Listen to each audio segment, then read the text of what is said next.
you would label them because you've taken the political position right now that voter fraud doesn't exist. Is Twitter a publisher?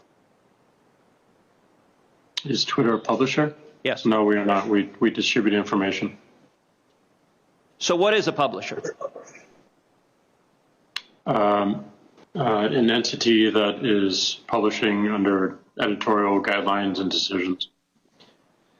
Well, your answer happens to be contrary to the text of federal statute, particular Section 230, which defines an information content provider as any person or entity that is responsible in whole or in part for the creation or development of information provided through the internet or any other interactive computer service. Let me ask you, was Twitter being a publisher when it censored the New York Post?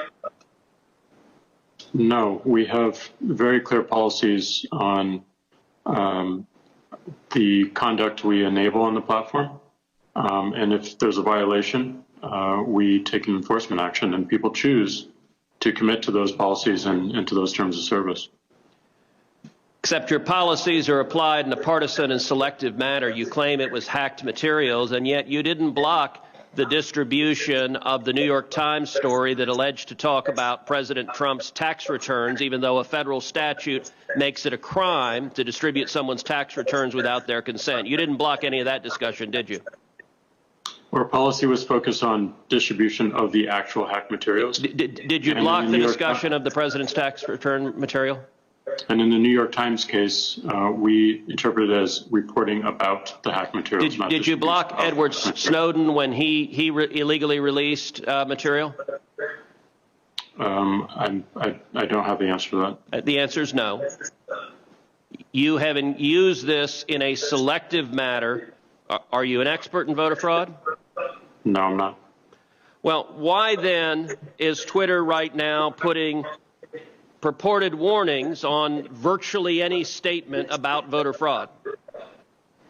We're simply linking to a broader conversation so that people have more information. No, you're not. You put up a page that says, quote, voter fraud of any kind is exceedingly rare in the United States. That's not linking to a broader conversation. That's taking a disputed policy position. And you're a publisher when you're doing that. You're entitled to take a policy position, but you don't get to pretend you're not a publisher and get a special benefit under Section 230 as a result. That link is pointing to a broader conversation with tweets from publishers and people all around the country. Mr. Dorsey, would the following statement violate Twitter's policies? Quote, absentee ballots remain the largest source of potential voter fraud. I imagine that we would label it so that people can have more context and read through. How about this quote?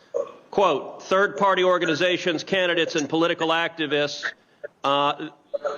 voter fraud is particularly possible where, quote, third-party organizations, candidates, and political party activists are involved in, quote, handling absentee ballots. Would you flag that as potentially misleading?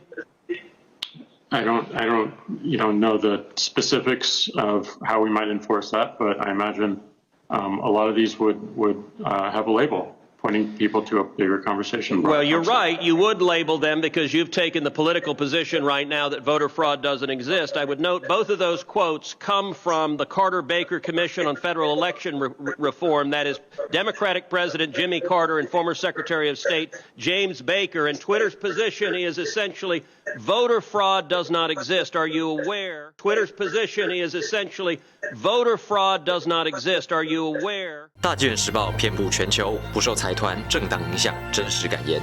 不管是想了解国际局势、两岸议题，或者想要寓教于乐、丰富人生，您需要的都在大纪元时报。订报专线0800566688。